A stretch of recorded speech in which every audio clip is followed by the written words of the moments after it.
Guys, আমার নাম Tom Ghosh. তোমরা দেখছো স্মার্ট স্টাডি। আজকে এই ভিডিওটা সমস্ত জেক্সপো ভোকলেট পলিটেকনিক স্টুডেন্টদের জন্য খুবই গুরুত্বপূর্ণ হতে চলেছে। তোমাদের সকলেই জানো এবার কিন্তু অ্যাডমিশন প্রক্রিয়া শুরু হতে চলেছে। সেই অ্যাডমিশন প্রক্রিয়া শুরু হতে গেলে ভর্তির আগে যে ডকুমেন্টসটা না হলে তোমরা ভর্তি হতে পারবে না, অর্থাৎ আমি মেডিকেল ফিটনেস সার্টিফিকেটের কথা বলছি। সেই সার্টিফিকেটটা তোমরা কোথা থেকে কিভাবে বানাবে এবং কোথায় পাবে সেই সার্টিফিকেট, টোটালসটা আজকে এই ভিডিও বলবো এবং কার্ড থেকে সই নেবে সেটাও বলবো।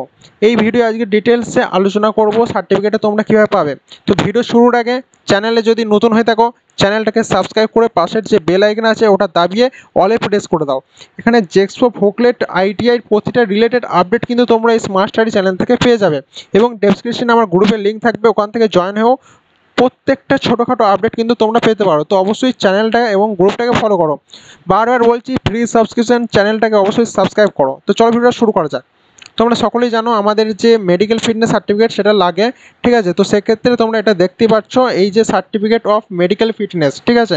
এর লিঙ্ক, এটা একটা পেজের পিডিএফ, ঠিক আছে। এর লিঙ্ক আমি ডেসক্রিপশনে দিয়ে রাখবো, বা তোমরা গুগলে গিয়ে জেক্সপো ভোকলেট মেডিকেল ফিটনেস সার্টিফিকেট সার্চ করলেও কিন্তু তোমরা পেয়ে যেতে পারো। দিয়ে ওটাকে জাস্ট প্রিন্ট করবে, ঠিক আছে। প্রিন্ট করার পর এটাকে দুরকম পদ্ধতিতে করা যায়, এক প্রাইভেট হসপিটাল থেকে বা যে গভর্নমেন্ট হসপিটাল হয় সেগুলো থেকে, ঠিক আছে। প্রাইভেট হসপিটাল থেকে করলে তোমার যে কস্ট সেটা একটু বেশি পড়বে এবং যেটা সরকারি থেকে করালে কিন্তু কস্টটা একটু কম পড়বে, ঠিক আছে। সেক্ষেত্রে তোমাকে কি করতে হবে, ফার্স্টে তোমাকে এটা একটা প্রিন্ট নিতে হবে। প্রিন্ট নিয়ে তোমাকে জাস্ট তোমার নিকটবর্তী যে হসপিটাল আছে সেই হসপিটালে চলে যেতে হবে, ঠিক আছে। তারপর ওখানে যে ডাক্তার ডিউটিতে থাকবে সেই ডাক্তারের কাছে গিয়ে বলতে হবে তোমার যে অ্যাডমিশনের জন্য যে মেডিকেল ফিটনেস সার্টিফিকেট লাগে সেটা কিন্তু করাতে চাও তুমি, ঠিক আছে। তো সেখানে যাওয়ার পরে কিন্তু তোমাকে ফিল আপ করতে হবে জাস্ট নামটা, তুমি তোমার বড় হাতের নামটা লিখে দিলে এবং তোমার ফাদার মানে বাবার নাম যেটা সেটা লিখে দিলে।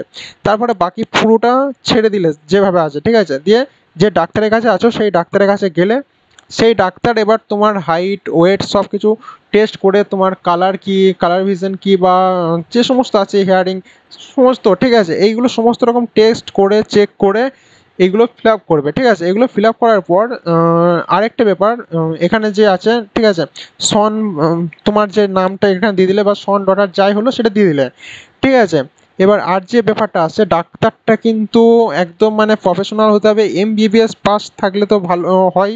এবং ডাক্তারের মেন রেজিস্ট্রেশন নাম্বার চাই ডাক্তারের, ঠিক আছে। সেই ডাক্তার যে ডাক্তার সাইন করবে সেই ডাক্তারের রেজিস্ট্রেশন নাম্বার কিন্তু চাই, ঠিক আছে। বারবার বলছি, অনেকে ভুল করে, এটা হয়তো ডাক্তারের সাইন নিয়ে চলে আসলো, ডাক্তারের রেজিস্ট্রেশন নাম্বার কিন্তু বসানো না, তাহলে কিন্তু এটা গ্রাহ্য হবে না, এটা কিন্তু তখন ক্যান্সেল হয়ে যাওয়ার সম্ভাবনা আছে, ঠিক আছে। তো সেক্ষেত্রে স্টুডেন্টদেরকে বলবো, ডাক্তারের বাবু যে থাকবে তাকে বলবেন যে রেজিস্ট্রেশন নাম্বারটাও লাগে, ঠিক আছে। সেক্ষেত্রে এখানে রেজিস্ট্রেশন নাম্বারটা দিয়ে তার যে সাইন সেটা দিলে পরে কিন্তু তোমাদের এই সার্টিফিকেটটা ফুলফিল হয়ে গেল। এবার একটা কোশ্চেন সবসময় সবাই করে যে দাদা আমি তো হসপিটালে ঢুকে বা এখানে ঢুকেই প্রথমে কী করব। দেখো, হসপিটালে ঢুকেই যেটা করবে, যে রিসেপশন আছে বা যেখানে সমস্ত কথাবার্তা বা জানা যায় সেখানে প্রথমে জিজ্ঞাসা করে নেবে, ঠিক আছে, যে আমি ডিপ্লোমার ভর্তির জন্য আমার যে মেডিকেল ফিটনেস সার্টিফিকেট লাগে তো এগুলো কোথায় করানো হয়।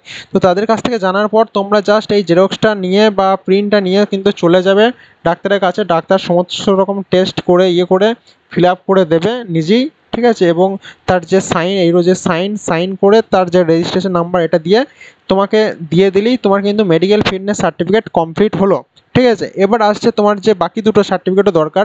ডোমিসাইল সার্টিফিকেট কীভাবে বানাবে আই বাটনে এবং ডেসক্রিপশনে ভিডিও আছে, ওখান থেকে ডোমিসাইল সার্টিফিকেটের আপডেটটা পেয়ে যাবে। এবং অ্যান্টি ট্যাগিং যে সার্টিফিকেট সেটা কিন্তু কীভাবে করবে না করবে আমি আপকামিং ভিডিও নিয়ে আসছি, খুবই গুরুত্বপূর্ণ স্টুডেন্টদের জন্য। বারবার বলছি চ্যানেলটাকে সাবস্ক্রাইব করো, ফ্রি সাবস্ক্রিপশন, প্রত্যেকটা আপডেট কিন্তু এই স্মার্ট স্টাডি চ্যানেল থেকে পেয়ে যাবে। তো অবশ্যই চ্যানেলটাকে সাবস্ক্রাইব করো। Thanks for watching. আজকের ভিডিওটা এই পর্যন্তই। যদি কোনো রকম কোশ্চেন থেকে থাকে, কোনো রকম মনের দ্বিধা থেকে থাকে, কমেন্ট করতে পারো। Thanks for watching guys.